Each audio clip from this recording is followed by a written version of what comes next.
Leo Tolstoy की एक बहुत ही प्रसिद्ध कहानी है। कहते हैं कि पुराने रूस में 3 फकीर बहुत प्रसिद्ध हो गए।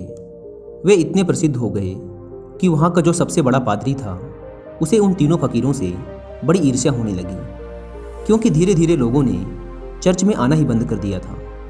चर्च से लोगों की भीड़ बिल्कुल गायब सी हो गई थी। अब सभी लोगों ने उन 3 फकीरों के पास ही जाना शुरू कर दिया था। वहाँ का प्रधान पादरी सोचता कि ये तीनों कौन हैं जो मेरे रहते संत बन गए, क्योंकि ईसाईयत में एक प्रथा है कि जब तक चर्च किसी इंसान को मान्यता ना दे दे तब तक वो संत नहीं बन सकता। पादरी बड़ा परेशान रहने लगा, क्योंकि लोगों में चर्च की लोकप्रियता दिनों दिन कम होती जा रही थी। लेकिन एक दिन तो हद ही हो गई। पादरी पूरे दिन चर्च में बैठा रहा, लेकिन एक भी व्यक्ति चर्च नहीं आया। पादरी के क्रोध का ठिकाना ना रहा।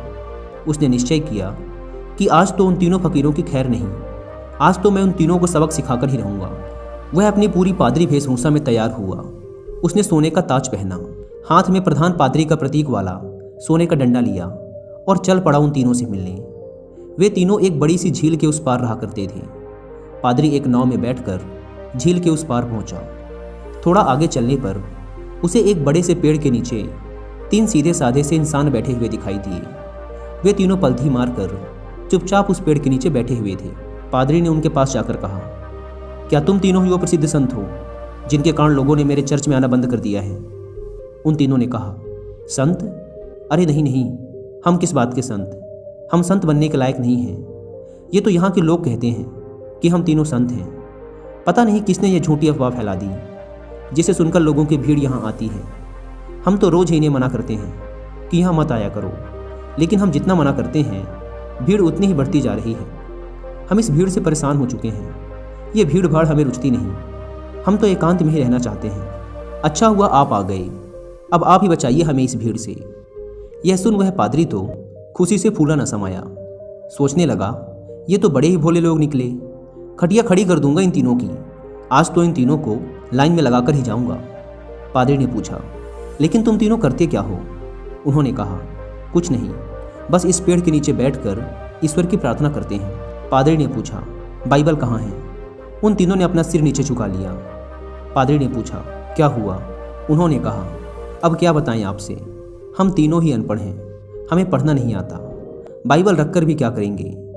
यह सुनकर तो वह पादरी और भी खुश हुआ। सोचने लगा, अनपढ़ हैं फिर भी इतने सारे लोगों को बेवकूफ़ बना रखा है। इनकी तो मैं मटिया मेट कर डालूंगा, पूरे शहर के सामने इनकी बेइज्जती करूंगा। पादरी ने पूछा, फिर तुम लोग प्रार्थना कैसे करते हो? चर्च की प्रार्थना तो तुम्हें याद होगी ना? यह सुन उन तीनों ने फिर से अपना सिर नीचे झुका लिया। पादरी ने पूछा, अब क्या हुआ? तुम लोगों ने फिर से अपना सिर नीचे क्यों झुका लिया? उन्होंने कहा, क्या बताएं, बड़ी लज्जा आ रही है आपसे बताते हुए कि हमें प्रार्थना भी नहीं आती। पादरी ने आश्चर्य से कहा, क्या तुम्हें प्रार्थना भी नहीं आती? उन तीनों ने नाम में अपना सिर हिला दिया। पादरी ने कहा, फिर तुम तीनों प्रार्थना करते कैसे हो? उन्होंने कहा, आपके चर्च की प्रार्थना तो बड़ी लंबी चौड़ी है, हम अनपढ़ गवारों को याद ही ना हो पाई, और फिर गलत पढ़ने का कोई मतलब भी नहीं है। इसलिए बहुत सोचने के बाद, बहुत गणित भिड़ाने के बाद हमने अपनी खुद की एक प्रार्थना बना ली। यह सुन पादरी जोर से चिल्लाया, क्या तुमने अपनी खुद की प्रार्थना बना ली?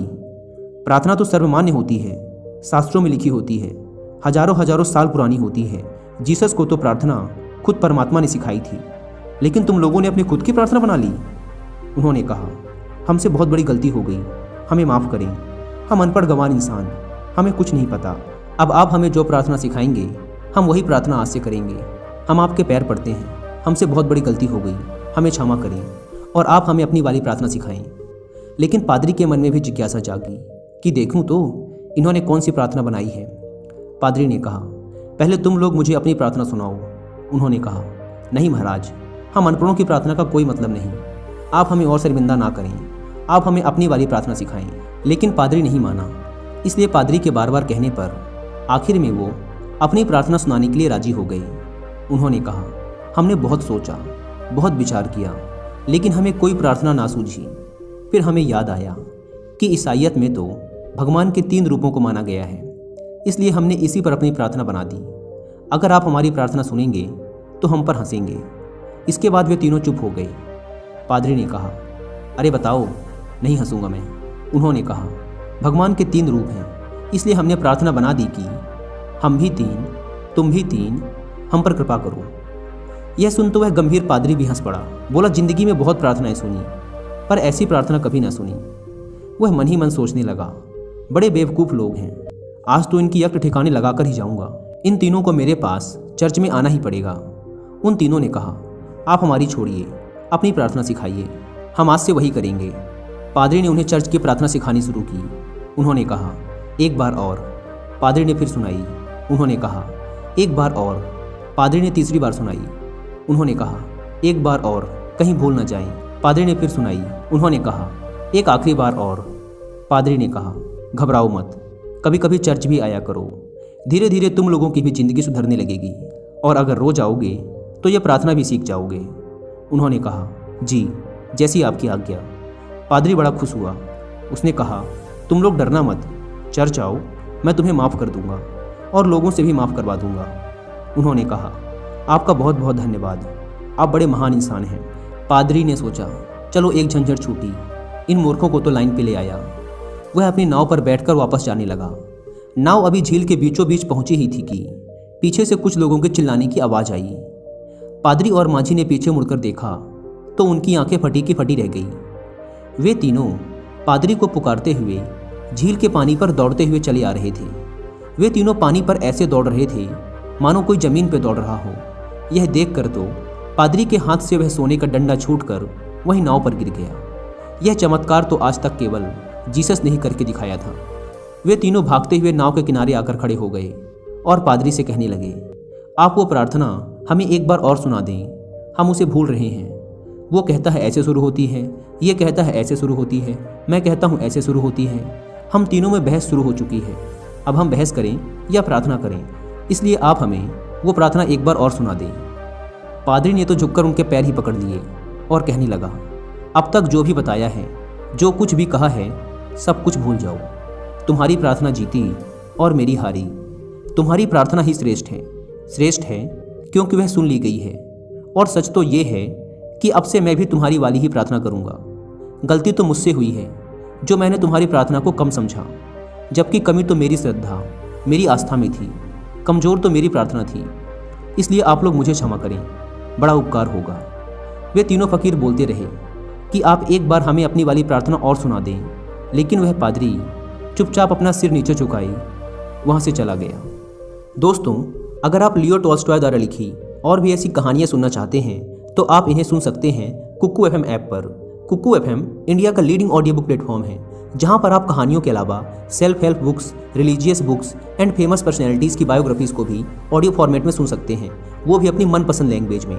अगर आप प्ले स्टोर से इस ऐप को डाउनलोड करके इसके 1 ईयर का सब्सक्रिप्शन लेते हैं तो वो आपको पड़ेगा 399 रुपीज़ का, लेकिन आप इसे अवेल कर सकते हैं सिर्फ 199 रुपीज़ में अगर आप यूज़ करते हैं कूपन कोड WI50।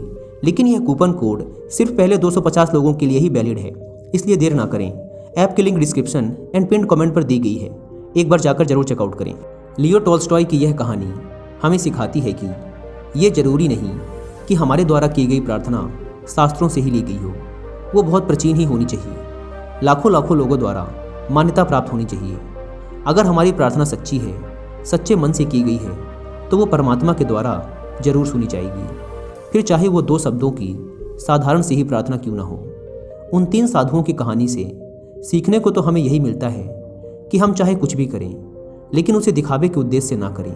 हम जब भी किसी काम को करें तो हमारी पूरी आत्मा उस काम में उतर जानी चाहिए, उस काम के प्रति हमारा पूरा समर्पण होना चाहिए। अगर हम हर काम को इसी तल्लीनता के साथ कर पाए तो हर काम में हमारी सफलता निश्चित है, जैसे कि उन 3 साधुओं के साथ हुआ था।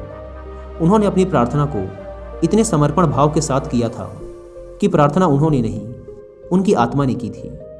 फिर उनकी प्रार्थना इतनी सच्ची हो गई कि ईश्वर भी उनकी प्रार्थना को सुने बिना ना रह सका।